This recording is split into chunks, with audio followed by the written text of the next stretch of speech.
Olá, que prazer, que alegria é nos encontrarmos aqui no nosso programa Café e Fé, que agora está já com algumas mudanças de espaço, uma mudança de cenário.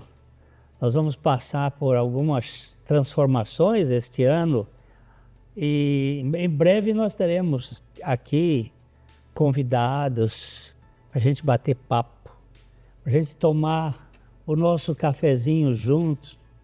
Não só você aí do outro lado, mas aqui conosco, porque você sabe que o nosso objetivo é falar daquilo que é mais relevante, daquilo que faz sentido, não só para este mundo, mas para a eternidade. Nós queremos falar do Evangelho, do Deus que se importa com a gente, do Deus que se encarnou para salvar a gente desta forma esquisita que a gente vive nesse mundo, se digladiando muitas vezes dentro da casa, onde nem marido nem mulher se entendem, onde pais e filhos não se entendem, mas onde o Evangelho pode entrar e fazer a diferença. Os links de nossas redes sociais estão aí na sua tela e você pode entrar em contato conosco também para conhecer, além de conhecer o nosso material, você participar. Nós queremos a sua participação. Nós vamos falar aqui hoje e nos próximos programas de assuntos bem relevantes e alguns indicados por vocês. Você pode nos ajudar também compartilhando com outras pessoas, dando a sua opinião, dando a sua contribuição para a sustentabilidade do programa, porque ele tem custos, tanto na televisão como na organização, na criação. E também você pode orar.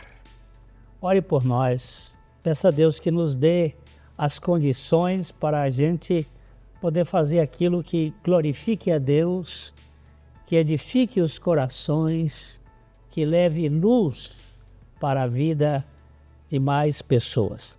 Nós vamos para um pequeno devocional e logo, logo nós estaremos juntos.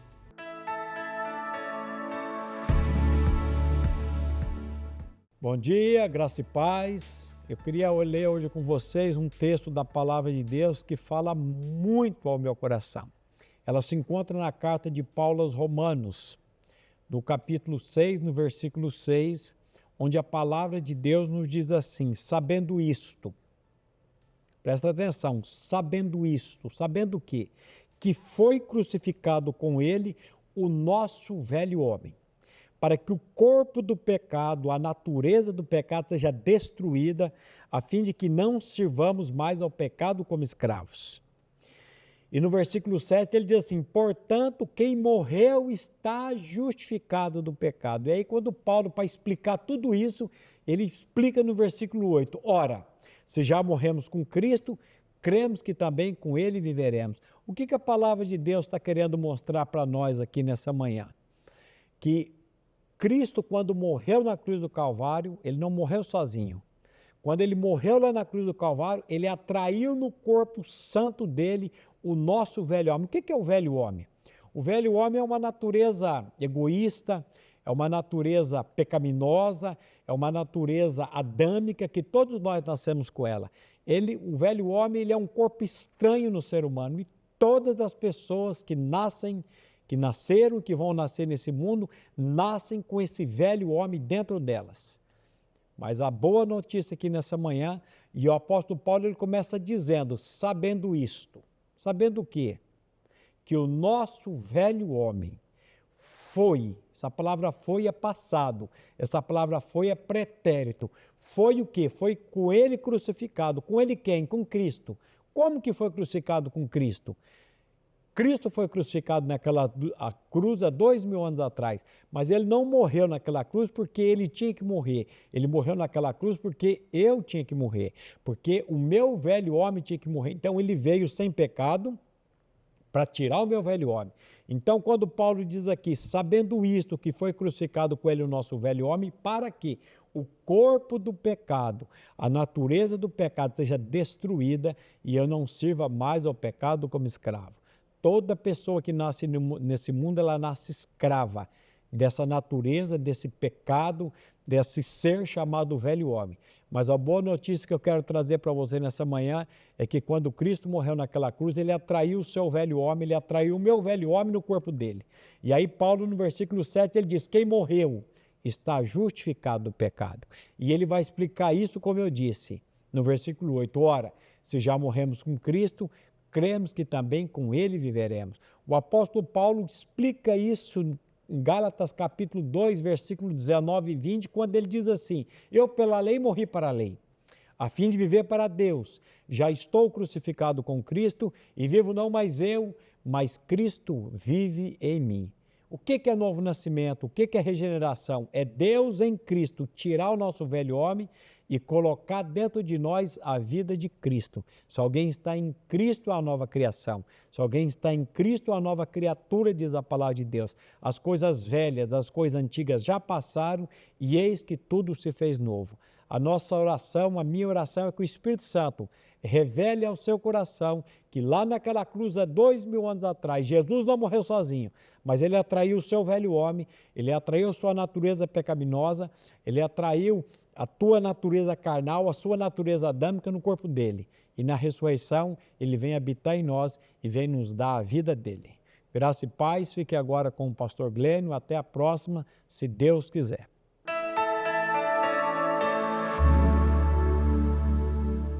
Ótica Higienópolis. Há 35 anos no mercado óptico de Londrina, sempre com novidades em produtos e tecnologia. Nossa equipe está preparada para dar uma verdadeira consultoria, facilitando a escolha de seus óculos para correção ou proteção solar. Ajuste de óculos personalizados, respeitando o conforto e anatomia do seu rosto. Ótica Higienópolis. Avenida Higienópolis, 346, em Londrina.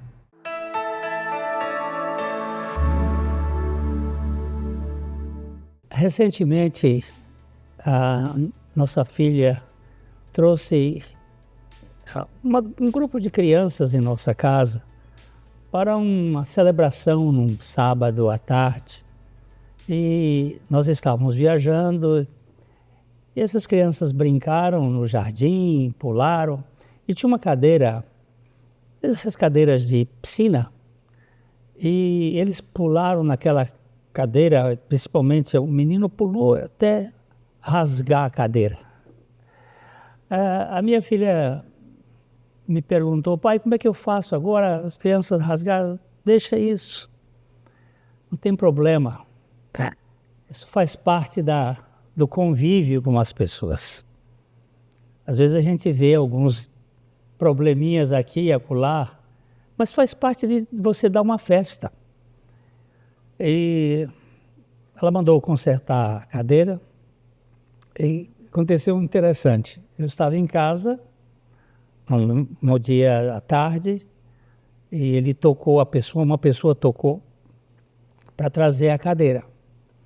E nós viemos colocar a cadeira no local e ele olhou para mim assim e disse, o senhor não é do programa Café e Fé? Eu disse, sim, eu sou do programa Café e Fé. Ele disse, o senhor fala tão manso, é tão gostoso ouvir a sua palavra. Eu disse, mas eu não era assim não. Você não sabe a mudança que ocorreu na minha vida. Eu era um homem muito bravo, muito duro. Eu cometi muitos erros. E ele disse, mas não parece. Eu disse, mas olha, isso aqui foi um milagre. E comecei a falar para ele do Evangelho, o Evangelho de Jesus Cristo. Dessa obra que Jesus veio fazer aqui nesse mundo. Jesus não veio fazer de nós católicos. protestantes, evangélicos, ou qualquer rótulo que você queira colocar. Ele veio para nos fazer filhos de Deus. Todos nós somos criaturas divinas, mas por causa do pecado, nós somos umas criaturas rebeldes. Nós somos criaturas fugitivas de Deus. A Bíblia diz que nós somos inimigos de Deus por natureza. E Jesus veio para fazer esta obra. E eu comecei a conversar com ele, abrimos os textos, e um deles eu vou colocar aqui para vocês já, que é um texto muito interessante. E batemos um papo longo. Eu contei para ele uma história que me marcou profundamente. Uma senhora que está com uma demência, ela já não sabia identificar as coisas, e uma filha disse: a senhora sabe o endereço da sua casa? E ela, assim, com aquele olhar vago, distante, ela diz: não. Mas o que foi que a senhora comeu no almoço hoje? Ela pensa um pouquinho e diz: fruta. E dá um sorriso. Depois ela pergunta: a senhora sabe quem é Lisa? Ela olha assim e diz: não. Lisa é a filha que está perguntando para ela. Não. E depois ela pergunta: a senhora sabe quem é Paul? Paul é o filho dela. Ela disse: não. Então ela faz assim: e a senhora sabe quem é Jesus? A expressão é em inglês, a história, ela diz: você sabe quem é Jesus? Aí ela diz: Jesus is my Savior. Jesus é meu Salvador. Ele mora no meu coração. E ele vai me levar para a casa dele. Você viu que ela esqueceu de tudo? Esqueceu até dos filhos, mas não esqueceu dele. Porque eu não sei no cérebro da gente onde isso fica. Eu fiz um curso nos Estados Unidos, numa universidade, onde o neurologista diz que há um ponto no nosso cérebro, que ele chamou de o Santo dos Santos, que ali nem Alzheimer entra. É um local que Deus colocou ali para ser o ponto de referência. Então, eu conversei com ele sobre um texto do Evangelho de João, em que Jesus fala para Nicodemos: ninguém subiu ao céu, senão aquele que de lá desceu, a saber, o Filho do Homem que está nos céus. É que essa expressão que está nos céus foi João que colocou, porque ele está descrevendo posteriormente. E do modo como Moisés levantou a serpente no deserto, assim importa que o Filho do Homem seja levantado, para que todo o que nele crê não pereça, mas tenha vida eterna. Jesus estava explicando a um mestre da lei, a um rabi, a um homem que era um teólogo, que havia perguntado a Jesus como é que alguém pode nascer de novo sendo velho. E o Senhor mostra algumas coisas dizendo que aquele que nasce da carne é carne. Mas aquele que nasce do Espírito é Espírito. Então há dois nascimentos. O da carne, que no meu caso aconteceu em 1945. Você pode fazer a conta, eu já tenho 79 anos. Então eu nasci da carne. Mas um dia eu nasci do Espírito. Eu já era pastor quando eu nasci do Espírito. Porque você pode estar na igreja e não estar ainda nascido de novo. Eu nasci de novo em agosto de 1975. Eu tinha 30 anos de vida da carne. E esse novo nascimento, ele acontece através da palavra de Deus, que é o esperma de Deus, que é a semente de Deus, e o Espírito Santo que fecunda isto mediante a obra, o sacrifício de Jesus Cristo em nosso favor. Então, o que acontece aqui que Jesus está explicando? Do modo como Moisés levantou a serpente no deserto, assim importa que o Filho do Homem seja levantado, para que todo aquele que nele crê, não pereça, mas que todo que nele crê tenha a vida eterna. Eu vou pedir você que espere um momentinho que nós vamos olhar a mecânica desta obra na nossa vida. É já já que eu volto.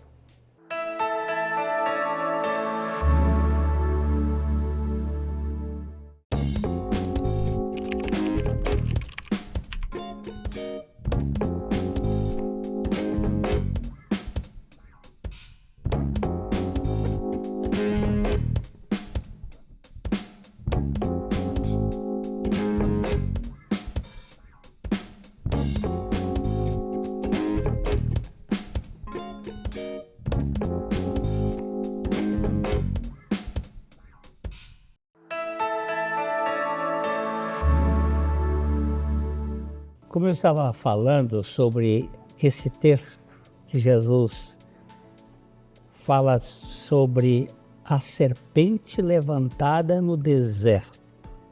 Assim, ele seria o Filho do Homem, seria levantado. O que aconteceu?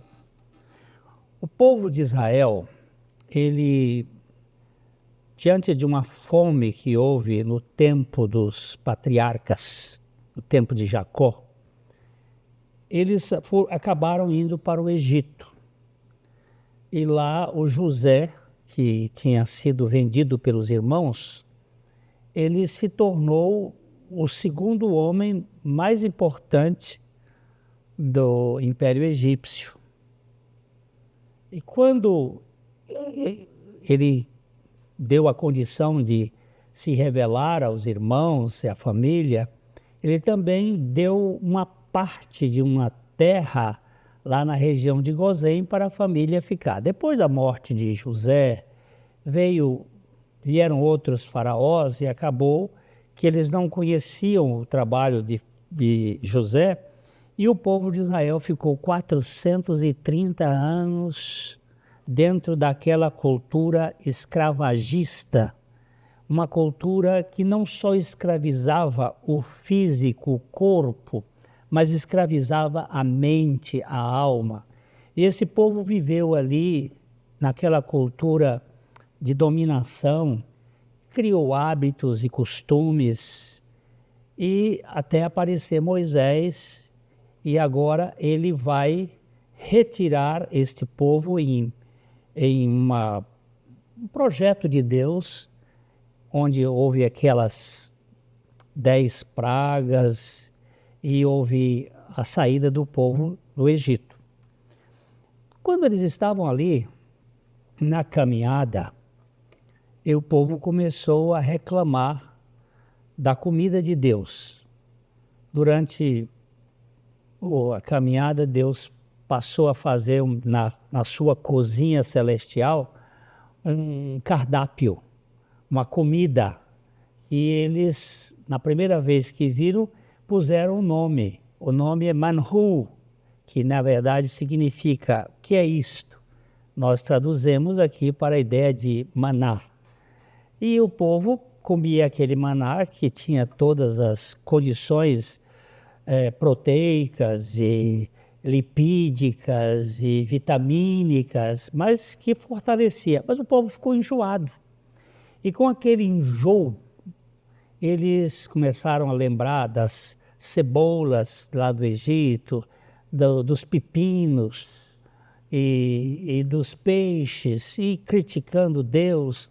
E houve uma espécie de ação divina em que as serpentes começaram a picar o povo no deserto, e uns morriam, e aí eles clamaram a Moisés, e Moisés foi falar com o Senhor, e o Senhor mandou que fizesse uma haste, e que na ponta dessa haste colocasse uma serpente de bronze, e que todo que olhasse para aquela serpente, quando fosse picado, olhasse, eles ficariam curados.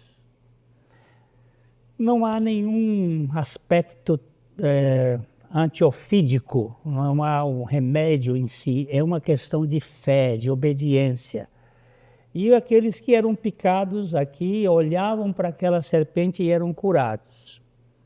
E o povo então foi tratado com Deus, e Jesus usa aqui exatamente esse texto, dizendo que assim como Moisés levantou a serpente no deserto, que o Filho do Homem seria levantado, para que todo aquele que nele cresce tivesse a vida eterna. No caso da serpente no deserto, era todo aquele que olhasse, porque era concreto. Ela era uma serpente de bronze e ela deveria ser vista. Agora, Jesus está falando para o tempo em que ele iria sair da terra, ele não iria mais estar aqui, mas ele poderia ser crido. E quando nós olhamos para a história, para a narrativa, para aquilo que a Bíblia fala da sua morte na cruz, nós temos ali uma identificação. A morte de Jesus Cristo não era a morte dele, porque ele não tinha pecado. E o salário do pecado, segundo a Bíblia, é a morte. Então Jesus assume o nosso lugar, ele vem e toma a nossa causa. Ele, na hora que ele foi crucificado, ele nos atraiu assim. Eu costumo usar assim para crianças: se eu mato uma mulher grávida, quantas pessoas eu mato? Normalmente a primeira resposta é 2. Então eu faço uma segunda pergunta: por que 2? Aí, porque ela está grávida de 1. Você disse que está grávida de 1, mas se ela estiver grávida de 2, de 3... E Jesus disse: eu atrairei todos a mim. E quem são todos estes que ele atraiu? Eu sei que todos que ele atraiu vão crer nele. Eles vão crer que Jesus Cristo morreu a morte para o pecado, levando aquelas pessoas a morrerem juntamente com Cristo. Quando Adão pecou, a Bíblia nos diz que por um homem entrou o pecado no mundo, e com o pecado entrou a morte, e a morte passou a todos os homens porque todos pecaram. E quando Jesus foi para a cruz, ele nos atraiu a si e nos fez morrer juntamente com ele. Aquela morte dele era uma morte compartilhada. Eu uso sempre essas duas palavras assim. Não era uma morte solitária, era uma morte solidária. Ele não morreu sozinho, ele morreu comigo. E a morte dele incorporava a todo aquele que nele crê. Quando eu olho para as Escrituras e ganho essa experiência, eu entro no descanso. Eu estava explicando esse texto para o moço que veio consertar a cadeira, e ele disse: mas isso é também para mim? Eu digo: claro que é para você. É para mim, é para você, é para todo aquele que crê. E os seus olhos se encheram de lágrimas, e nós ficamos ali um tempo gostoso, vendo o sacrifício de Jesus Cristo. Essa mecânica. Eu me tornei um pecador em Adão. Eu nasci com a natureza rebelde. A Bíblia chama essa natureza de raça da víbora, raça da serpente. Por isso que Jesus é pendurado como uma serpente, sem ser serpente. Ele é levantado como a serpente que foi colocada na ponta da haste. Porque ele ia levar este cara que nasceu com uma natureza egoísta, que só pensa em si, que quer ter a primazia, que quer ser elogiado por qualquer coisa. Não que o elogio seja desprezível, mas ele não nos alimenta. Em que quer ter a possibilidade de domínio, de autossuficiência, e que por causa disso nós desprezamos os outros, nós entramos em guerra com as pessoas. A nossa raça é uma raça belicosa. Olha o quadro do mundo, não precisa de ir longe, até mesmo na sua cidade, no seu município, você vê o que acontece nos bairros, o que é que acontece no mundo hoje. Quantas guerras! Alguém disse que depois da Primeira Guerra Mundial, que tem um término em 1918, não houve um dia sem guerra na face da Terra.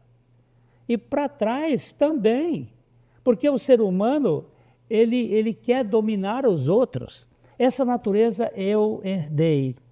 E a conversa com aquele moço foi muito preciosa, porque ele me chamou de manso, de humilde, uma voz mansa, mas eu não tenho essa natureza. Essa natureza que ele viu é a natureza de Cristo.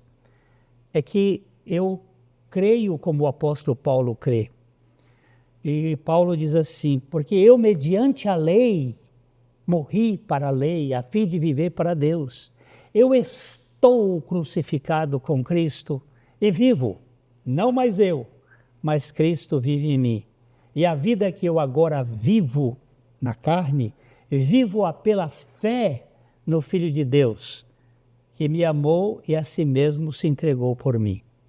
Eu queria que você observasse aqui esse exemplo rapidinho. Lagarta destrói, lagarta come tudo que está na frente, lagarta queima, lagarta se arrasta, se rasteja, mas por alguma razão ela se anida num canto e começa a cuspir a adrenalina e forma uma espécie de sepultura, de casulo, e por 21 dias ela passa por um processo que é chamado de metamorfose, mas eu acho que é muito mais do que metamorfose, há uma mudança de vida, porque aquele inseto que era destruidor agora é polinizador. Aquele inseto que se arrastava agora voa. Aquele inseto que antes queimava, agora ele nos deleita com a sua visão. Então, isto aqui é uma tipologia, uma figura daquilo que Deus vai fazer no nosso coração. O novo nascimento é, portanto, essa mudança interior que Deus vai fazer, tirando-nos do império das trevas e nos transportando para o reino do Filho do seu amor. É assim que nós cremos. Você olhar para Jesus, você vai ver ali na cruz que ele se engravidou de nós, que ele nos fez participantes da sua morte, e quando ele ressuscitou, ele veio ser a nossa vida.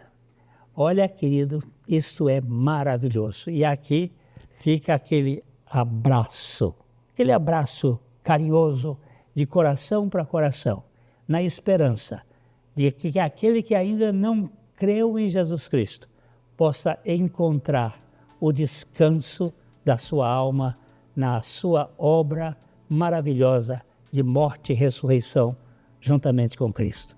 Até a próxima, de coração para coração.